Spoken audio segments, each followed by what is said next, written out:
Bienvenue sur Hurrats, l'émission féministe hebdomadaire de M24. Une émission où l'on parle de la condition des femmes au Maroc, d'égalité, d'émancipation et de liberté. Cette émission s'intéresse aussi au parcours exceptionnel de femmes, à leurs performances dans différents domaines. L'épisode de ce soir sera consacré à l'agroécologie, qui est une approche agricole, durable, qui intègre les principes de l'écologie dans la production alimentaire. Quels sont les bienfaits de l'agroécologie en général et pourquoi sa mise en œuvre génère des actions très positives sur les femmes et leur autonomie?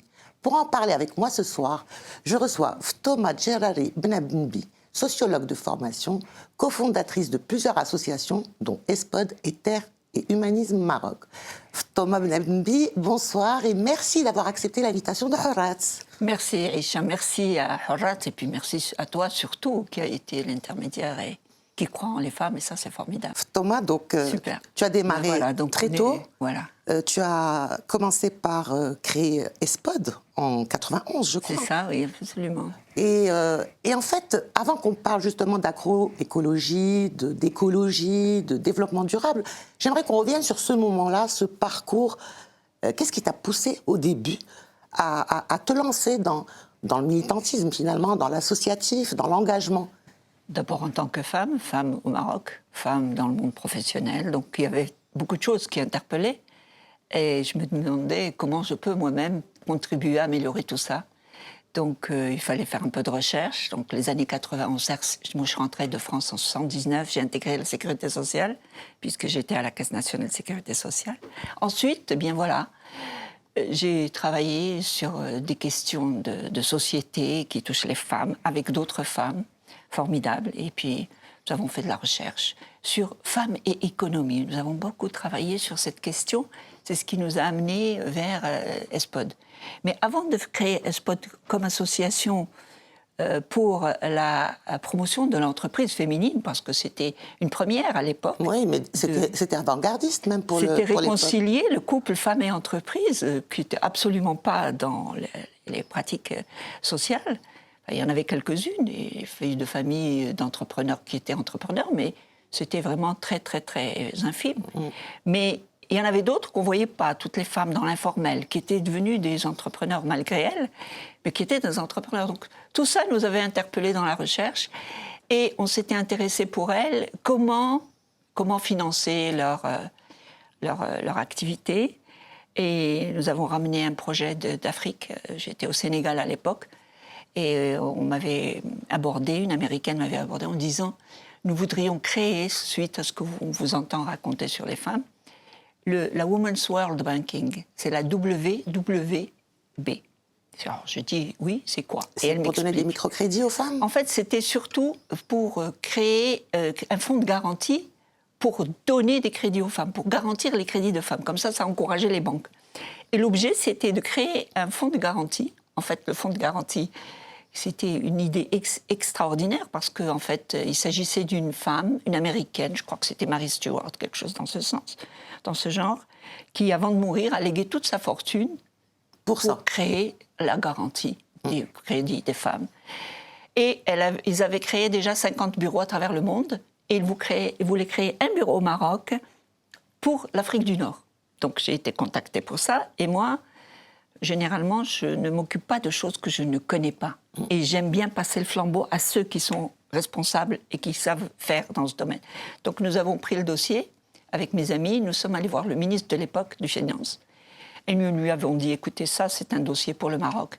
Et en plus, il sera nord-africain, donc on sera vraiment un port d'attache et ce serait bien. Et c'est comme ça que l'idée est partie. Et ça a financé les projets d'ESPOD? Alors, en fait, il y a eu 2 ans de travail sur cette question. Et le directeur général de l'époque de la Banque populaire, qui était en charge du dossier, avec nous, avait refusé en disant que nous respectons, hein, c'était une décision de la banque, les crédits pour les femmes n'ont pas besoin de garantie, parce qu'une entreprise, un projet n'a pas de sexe. Quelque part, il n'a pas tort. Mais quand on sait que le parcours du combattant d'une femme dans l'entreprise est légèrement plus difficile, donc il faut booster mieux, booster plus, garantir. Bon, c'est là où on n'a pas baissé les bras, comme disait mon ami Gilles. Même les manchots n'ont pas le droit de baisser les bras. Donc nous, on ne baissait pas les bras et nous avons créé l'association ESPOD. Et de là est partie toute la réflexion sur la microfinance avec cette Women's World Banking. Donc c'était en fait une association qui s'occupait essentiellement des projets. C'était pas une association qui allait par exemple voir au niveau des entreprises ou des institutions pourquoi, comme vous me disiez tout à l'heure, pourquoi les femmes évoluent vraiment lentement. Pourquoi ce plafond de verre ou de ciment. De ciment transparent, je l'appelle. C'est un ciment transparent très très dur. Est-ce que ESPOD s'occupait de ce genre de problématique? Pardon. ESPOD aussi a fait du plaidoyer, puisque nous avons longuement travaillé sur tous les livres blancs de l'entreprise, de la microfinance, de la finance, enfin tout pratiquement. Nous avons participé à toutes les réflexions, même la réflexion du Conseil économique et social de l'époque. D'accord. Nous avons été en Belgique, nous avons le Conseil économique et social européen, et puis nous avons ramené des dossiers pour que justement cette question puisse rentrer dans les grandes réflexions du gouvernement. Donc on a fait du travail effectivement de plaidoyer, beaucoup de plaidoyer, mais à côté du plaidoyer, il y avait aussi l'accompagnement des femmes. Parce que nous rencontrions des femmes. Vous étiez en fait la mère de la FEM aujourd'hui, pratiquement. À l'époque, quand on a créé ESPOD, nous étions en lien avec la CGEM. Oui. Et la CGEM nous avait offert, avec M. Nanis Mirch de l'époque, il nous avait offert un local au sein de la CGEM et nous lui avons répondu très gentiment. Si les femmes qui sont en train de créer leur entreprise viennent à la CGEM et rencontrent des grosses entreprises, pour elles, ça va leur faire peur. Donc laissez-nous dans notre petit coin. Et dès que les femmes sont entrepreneurs, on vous les envoie. Nous, on fera ça, généreusement. C'est aider au démarrage. Exact. Et donc, on m'en chargerait même peut-être une femme ou deux à créer avec vous la branche de l'entreprise féminine. Et alors, quel regard vous portez aujourd'hui sur cette évolution? Parce que ESPOD a été créé en 91, nous sommes en 2023. Oui. Je sais que vous avez cédé la présidence depuis. Toujours. Mais quel regard portez-vous aujourd'hui sur justement l'activité des femmes qui est en train de baisser drastiquement? Alors, l'activité des femmes est en train de baisser drastiquement parce que le salariat est en train enfin, il a reçu un coup dur. Il y a beaucoup d'entreprises qui ferment. Mais je ne pense pas que l'activité en soi ait baissé. Je pense que les chiffres devraient être un peu plus regardants de la réalité. Les femmes sont toujours là. Elles sont actives. Vous savez que 4 femmes ou 3 femmes sur 4 ou 4 femmes sur 5 travaillent dans l'agriculture. Oui, mais elles ne sont pas rémunérées. Elles sont rémunérées. On ne dit pas qu'elles ne sont pas rémunérées. Elles participent à la richesse, à la création de revenus à travers l'entreprise, même si ce n'est pas une entreprise formelle. Mais l'exploitation génère de l'argent, peut-être pas beaucoup, mais elle génère puisqu'elle permet de faire vivre cette famille. Donc, quelque part, on ne va plus parler de l'employabilité, maintenant, c'est plutôt l'activité en tant que telle. Elles sont actives. On ne peut pas dire qu'elles ne sont pas actives. Bien sûr. Donc, les chiffres, je pense qu'il faut les revoir à la hausse. Et puis se dire, qu'est-ce que je peux faire, qu'est-ce que nous pouvons faire pour que ça se stabilise et pour qu'elles puissent avoir un meilleur pignon sur rue, mieux, pour qu'elles puissent avoir accès à tous les services de la sécurité sociale. Qu'elles puissent se professionnaliser. Voilà, qu'elles se professionnalisent également. Donc c'est l'autonomisation économique des femmes. Donc ça continue, en fait, la réflexion continue avec ESPOD. Puis ensuite, il y a eu d'autres associations qui se sont créées et nous avons applaudi. Nous applaudissons toutes les initiatives. Parce qu'en fait, il y a tellement à faire sur le terrain qu'on n'est pas plus... Enfin, plus on est, mieux c'est, quoi. Bien sûr. Et donc, ensuite, maintenant, il y a un grand réseau qui s'appelle Réseau FEM et qui a regroupé une trentaine ou une quarantaine d'associations autour et qui, ensemble, réfléchissent sur comment, et travaillent ensemble sur comment améliorer l'autonomisation économique des femmes parce que les femmes jouent un rôle important économiquement et on ne peut pas le nier. Et il faut vraiment, surtout dans l'activité agricole. Dans l'activité agricole, c'est encore plus flagrant, parce qu'elles sont nombreuses, elles sont au moins 70% de l'activité, elles représentent. Alors imaginez si elles se broisaient les bras, ce serait catastrophique. Et avec les changements climatiques, Et oui, il y a des problèmes. Donc c'est pour ça qu'il faut... C'est la transition. Exactement. Exactement, Thomas. Merci pour la transition. Donc, justement, je passe au deuxième volet, à la deuxième passion de Thomas, qui est l'agroécologie. Alors, oui. Qu'est-ce qui t'a amené à ce chemin? Qu'est-ce qui t'a poussé à devenir comme... Tu te définis comme paysanne. Paysanne, voilà. Tout à fait, oui. Et ça a été grâce à la rencontre avec un grand monsieur qui s'appelle Pierre Rabhi. Tout à fait. Qui a, en fait, chamboulé ma vie. Bouleversé, oui, exactement. Moi, je dis toujours, Pierre Rabhi m'a fait une grande piqûre comme ça. Il m'a inoculé un virus qui s'appelle l'agroécologie, puis le développement durable surtout, en règle générale. Et ça, c'était suite à une rencontre que nous avions organisée avec ESPOD en 2001. C'était du côté, voulait faire un événement, je venais de quitter la présidence, et j'ai dit, écoutez, on va travailler sur un projet qui me tient à cœur. On a beaucoup parlé de pauvreté, des femmes et de la pauvreté. Moi, j'ai tellement envie de parler de richesse. Je pense que les femmes ont des richesses à montrer et à faire valoir, et le monde rural a des richesses à faire valoir. Peut-être qu'il va nous intéresser davantage pour booster ces richesses, pour les accompagner et les développer. Enfin, avoir une vision positive. Voilà. Et donc, on a dit, on va faire un événement qui s'appelait, à l'époque, je garde toujours son nom parce que c'était magique, les chemins de l'alliance entre le féminin d'Orient et le féminin d'Occident. Et c'était autour de l'action des femmes sur le terrain, avec ce qu'elles apportent, cet investissement qu'il faut faire. Pourquoi on doit investir dans les femmes? Parce qu'elles sont déjà une richesse et elles apporteraient plus et mieux si on investit vraiment, si on les forme, si on les encadre, si on les accompagne bien. Donc c'était ça l'objet. Et dans ce chemin de l'Alliance, il y avait deux idées majeures. Une, on ne voulait plus parler de pauvreté, parler de richesse. Donc ça, c'était clair, c'était clairement défini. Deux, eh bien, il fallait aller sur le terrain pour voir exactement ce qui se passait. Et nous avions choisi, parce que c'était vraiment une préparation, c'était un travail, c'est un grand événement qui a pris pratiquement 9 mois de préparation, de travail sur le terrain. Et la deuxième idée, c'était d'aller choisir des villages. Alors, nous étions à Taroudan. Et Taroudan, vous savez que Taroudan, c'est le triangle de la pauvreté. Donc, du coup, on a choisi le fief. De la pauvreté. De la pauvreté pour dire la richesse. Pour parler de richesse. Il faut le faire. Ouais. Il faut le faire. Donc, on est allé et on a vu 4 villages, en fait. Un village qui travaillait avec l'arganier, l'arganeraie, les arganiers. Et c'était pas du tout connu à l'époque? Si, il y avait des gens qui travaillaient, il y avait Zoubida Charouf qui travaillait sur l'arganier, on ne va pas s'approprier les choses, non. Mais nous, si tu veux, on a apporté une autre touche, une touche de valoriser encore plus et de chanter les louanges de l'arganier. Il m'est arrivé d'écrire un article de l'arganier où j'étais la journaliste et l'arganier était comme ce que tu fais avec moi. D'accord. Et il répondait à mes questions et donc il me disait ce qu'il faisait, etc. Et pourquoi il était là, et racontait son histoire du Maroc. Ça, c'est un autre volet, Thomas et l'histoire des arbres. Voilà, j'adore ça, j'adore. Vraiment, moi je rêve que les arbres rentrent dans les bouquins. Dans les livres scolaires. Ils ont beaucoup de choses à nous dire. Et l'arganier aussi dans les livres scolaires pour booster l'arganier, parce que c'est quand même un patrimoine de l'humanité et dont nous sommes leaders au Maroc. Donc nous avons un leadership. Et je pense que ça ne doit pas passer inaperçu. Nous sommes leaders mondial. C'est énorme.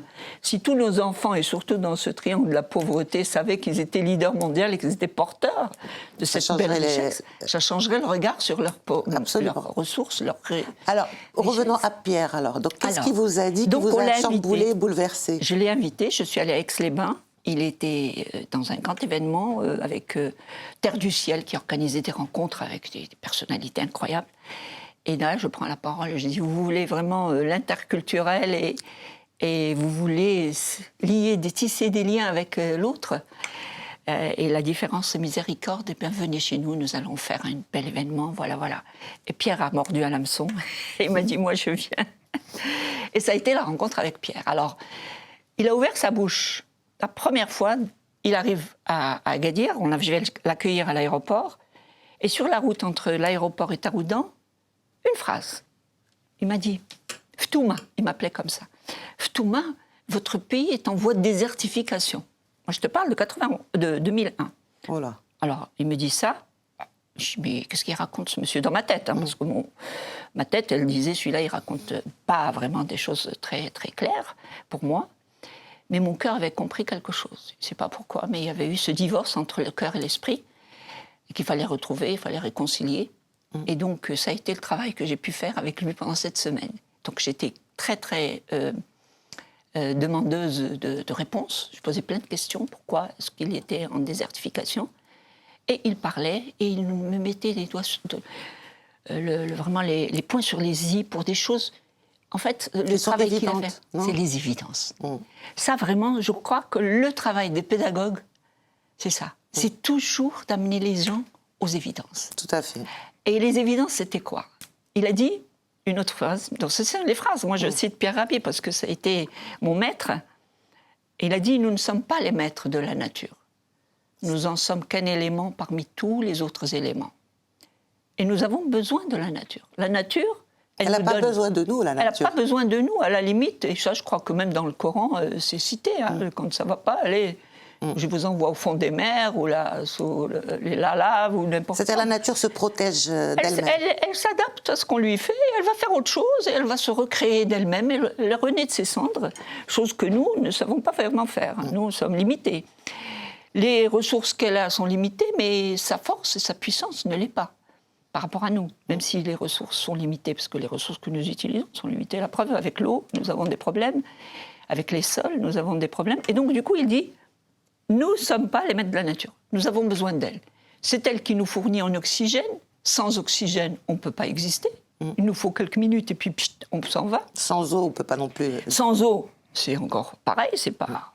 On ne les trouve pas toutes faites dans les bouteilles, mais c'est de l'eau qui vient de la nature. Quelques jours et on ne tient plus. Et sans terre, on ne peut pas exister non plus, parce que c'est la terre, mère nourricière. C'est elle qui va nous nourrir. C'est grâce à la terre que nous allons pouvoir planter, produire pour nous nourrir. Et je trouvais qu'il avait parfaitement raison, et que c'était un discours qu'il fallait absolument... On n'a pas besoin de faire des grands discours. Il fallait passer aux actes. Les évidences. Et ça, c'est très touchant. Même avec les enfants, ils le comprennent. Quand on parle ce langage, les enfants le comprennent très bien. Et ils sont à l'écoute. Et je vois des yeux s'illuminer, et je pense des cerveaux aussi, s'ouvrir et recevoir tout le reste. Et donc c'est là que vous lancez Terre et l'humanisme, et que vous vous lancez dans l'agroécologie. En fait, on n'a pas lancé tout de suite. Donc on a passé une bonne semaine à faire les villages, parce qu'on avait 4, je vous dis, l'art gagné, l'art culinaire, l'art de la métamorphose, parce que les femmes sont dans l'art culinaire, donc toute l'activité, mais dès qu'il s'agit de chefs et d'argent, après ça y est, c'est fini, on n'en parle plus. Et puis le tissage, là, les femmes tissent l'espérance, parce que tu sais qu'un tapis, par exemple l'industrie de l'artisanat, ou l'artisanat tout court, du tapis, devrait raconter des histoires. On ne devrait pas vendre nos tapis comme ça dans les souks simplement. Mais c'est des tapis, ce sont des pièces d'art, avec des histoires, avec ce qu'elle fait, pourquoi les couleurs, le choix des couleurs, le choix de la... Chaque tapis est un livre ouvert de l'histoire, d'une histoire de vie. Parce que les personnes donnent beaucoup d'elles-mêmes aussi. Et les couleurs, en fonction de la région, et on va sur le bleu de méthylène, comment on va l'utiliser. Enfin, moi, je suis fan de ça. C'est un patrimoine qui est là, qui était là, une évidence, mais que personne n'a pensé à valoriser. Je parle de l'époque. C'est une poésie. Non, il y avait des gens qui s'intéressaient. Fatima El-Mannessi a beaucoup écrit sur les tapis. Mais je pense que c'était le moment où il fallait. Donc on a fait ça, c'était un atelier d'une journée avec les experts qui faisaient ça, qui vendaient. Et on est sortis avec de belles recommandations. C'était pas simplement Nous étions 160 personnes quand même sur place, sous des tentes. Il ne fallait pas aller dans les 5 étoiles pour parler de pauvreté, donc nous étions sous des tentes. Et on allait dans les villages. Et c'était génial, vraiment. Je n'oublie pas cette belle rencontre. Et l'art culinaire, et puis l'histoire du hammam. Tu sais, le hammam, c'est un patrimoine du Maroc. Le hammam, c'est le temple du corps, puisque c'est là où les femmes vont se laver, mais en même temps entrer en lien avec d'autres femmes, raconter leurs histoires. C'est du bien-être aussi, c'est un moment. Il y a le bien-être, mais il y a aussi psychologique, parce que elles vont rencontrer, elles vont discuter, elles vont raconter, c'est magnifique. Et le corps, temple de la vie. Et donc, du coup, on s'est dit, si ces femmes qui travaillent dans les hammams, elles utilisent des produits qui sont à base de produits naturels, le henna, le rasso, les huiles essentielles et tout ça. On introduit toute cette gamme. Eh bien, là, on peut dire que suite à cette rencontre, parce que nous avons écrit pas mal sur ça, il y a eu une explosion des spas à l'époque. Déjà. C'était le démarrage. C'était le grand démarrage, ça a été un grand démarrage. Donc vraiment, c'était des belles réflexions qui étaient menées par des femmes extraordinaires et qui ne demandaient rien. En fait, elles étaient là pour simplement dire « mais écoutez, il y a de la matière, il faut aller vers ça ». Et je pense que ça continue, elles sont toujours là, la plupart. Et pour revenir à l'agriculture, enfin à l'agroécologie, quels sont les bienfaits de l'agroécologie sur les femmes en général? Alors, pourquoi on dit qu'elles sont vraiment concernées par ça, beaucoup plus peut-être même que les hommes? Je pense que la question environnementale, avec les changements climatiques, elle touche en premier lieu l'activité numéro 1 du Maroc, qui est l'agriculture. Et l'activité numéro 1 du Maroc, l'agriculture, emploie un maximum de femmes. Donc nécessairement, si les ressources qu'utilise l'agriculture sont touchées, qu'est-ce qu'elle utilise l'agriculture? Elle utilise l'eau, elle utilise les sols. Donc il y a érosion des sols et il y a diminution stress hydrique. Donc les deux sont très touchés et sans ça, on ne peut pas faire beaucoup d'agriculture. D'accord? On est bien d'accord. Donc les femmes vont être touchées. Et si on réfléchit en agroécologie, ça veut dire qu'en fait, on dit, attendez, qui c'est qui utilise le maximum d'eau? Ce sont les grandes exploitations qui font des produits qui ont besoin d'eau. Pas qu'on ne doit pas en faire, mais mesurément, oui. On doit faire une agriculture adaptée au biotope.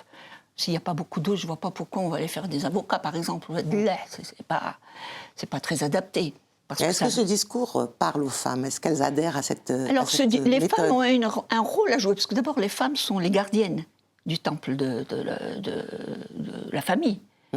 Elles sont en lien avec l'économie et l'écologie, qui est la gestion de la maison en grec. Et donc, elles ont besoin de nourrir leurs enfants. Et si l'agriculture est menacée, elles seront menacées. Dans le rural, ne pas pouvoir nourrir ses enfants, c'est pas évident. Ouais. Quelle mère pourrait accepter ça? Donc, quand vous leur parlez d'agriculture écologique, il y a une écoute. Il y a une écoute parce qu'elles se disent, oui, ça peut m'aider à continuer. Donc, je pense que l'agroécologie ne concerne pas que le monde rural, peut-être aussi dans l'urbain. Aujourd'hui, on doit réintroduire l'agriculture dans le monde urbain. La notion des potagers, oui. Potagers communs, Oui, comme il se fait pas ailleurs. Uniquement, il y a plein de choses.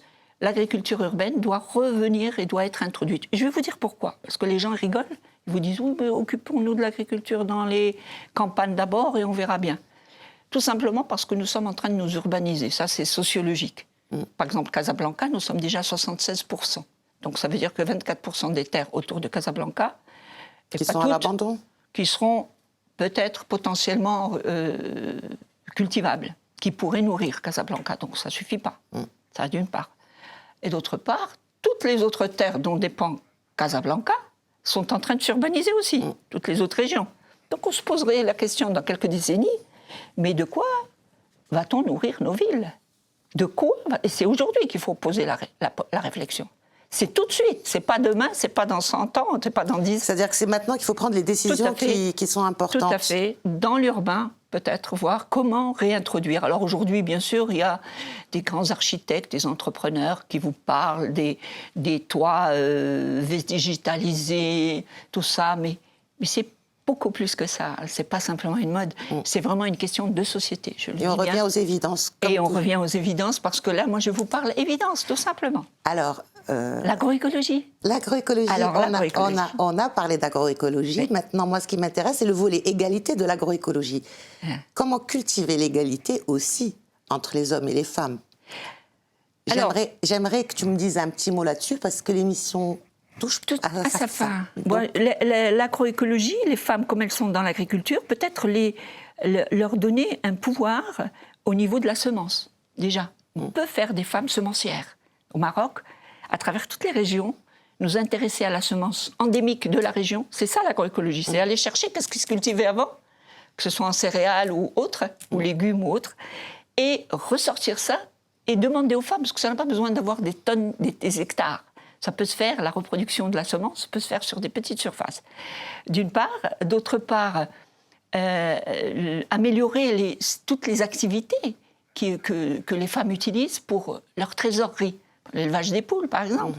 Et faire que l'élevage des poules devienne une activité pas que féminine, mais formellement bien développée, beaucoup plus développée. Donc elle rentre dans le circuit. Et surtout l'arboriculture fruitière, c'est-à-dire développer vraiment des forêts, comme on a fait pour l'arganier. Il y a eu des tas collectifs où on a fait des forêts fruitières, parce que c'est un fruit, c'est un arbre fruitier, même s'il est forestier. Eh bien, et l'arganier nourrit 3 millions de personnes. Alors, il faut améliorer l'action des femmes dans ça, parce qu'elles sont déjà à 70% les gérantes. Donc pour vous, l'égalité, finalement... Elle est dans la valorisation de ce qu'elles savent déjà faire. Et donc elle passe aussi par l'économie, quoi. Ah, c'est clair. L'autonomie, l'indépendance financière est quelque chose d'important. Tout à fait. L'importance qu'elles ont en devenant des femmes gardiennes de cette planète, de la sécurité alimentaire, parce qu'elles sont en charge de leurs enfants, elles aiment bien s'occuper, elles aiment bien les nourrir. C'est les mères nourricières, comme la terre. Voilà, comme la terre. Et donc vous avez une mère, ça porte un bébé, comme la terre, elle est ronde, et bien la mère est ronde quand elle porte elle aussi. Voilà, je pense que... Alors Thomas, cette émission touche vraiment à sa fin cette fois. Et donc je pose la dernière question relative au nom de l'émission. Horaz, qu'est-ce que pour toi la liberté? En quoi elle est importante? La liberté, c'est quand je sais que je suis responsable et que je fais les choses que je peux faire dans le cadre de mes possibilités. Responsabilité, ça, pour moi, c'est très important. Droit et devoir, ça, c'est la liberté aussi. C'est ça. Elle s'arrête aussi à un moment... La liberté de l'autre. Exactement. Tout à fait. En tout cas, Thomas Benabbi, merci beaucoup pour votre participation à cette émission. J'aurais aimé continuer cet échange passionnant. Le temps, malheureusement, passe vite.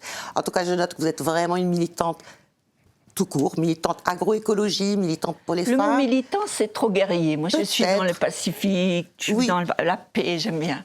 Exactement. Écoutez, vous êtes gardienne de la paix, vous revenez à nos ressources, enfin à nos sources plutôt, aux valeurs, à la nature, aux arbres, et c'est formidable. En tout cas, je vous souhaite plein de succès. Merci. Merci beaucoup, Tisha. Merci encore. Bravo. Quant à vous, chères téléspectatrices et chers téléspectateurs, cette émission est à présent terminée. Je vous remercie de l'avoir suivie et vous donne rendez-vous semaine prochaine, même heure, même endroit. Bonne continuation des programmes sur M24.